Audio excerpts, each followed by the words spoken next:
Kerusuhan supporter di Malang dalam laga Arema FC vs Persebaya di Stadion Kanjuruhan Sabtu 2 Oktober 2022 memakan korban jiwa yang tidak sedikit. Sebanyak 127 orang tewas dan ratusan lainnya terluka.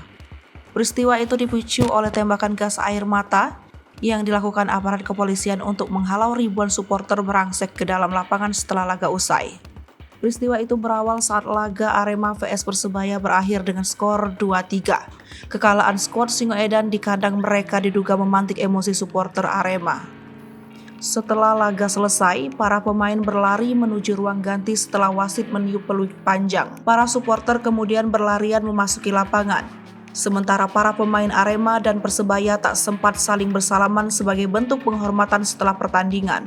Supporter yang masuk ke lapangan berusaha memasuki ruang ganti untuk mengejar pemain. Sementara itu, Kapolda Jatim Irjen Niko Afinta menyatakan bahwa penembakan gas air mata ke tribun penonton sudah sesuai prosedur. Ia menyebutkan bahwa pihak kepolisian berupaya untuk menghalau oknum supporter yang memasuki lapangan dan sebagian mengejar pemain yang berlari keluar ganti. Niko mengatakan, penembakan gas air mata itu sudah sesuai prosedur. Menurutnya, dari sekitar 42.288 supporter tidak semuanya turun ke lapangan. Niko memperkirakan jumlah supporter yang masuk ke lapangan sebanyak 3.000 orang.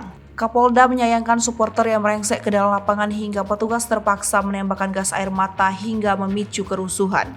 Dalam kerusuhan supporter di Malang itu, sebanyak 127 orang tewas dan ratusan lainnya mengalami luka-luka.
Hai pemirsa Sri Popo TV, jangan lupa komen, like, dan subscribe, serta tonton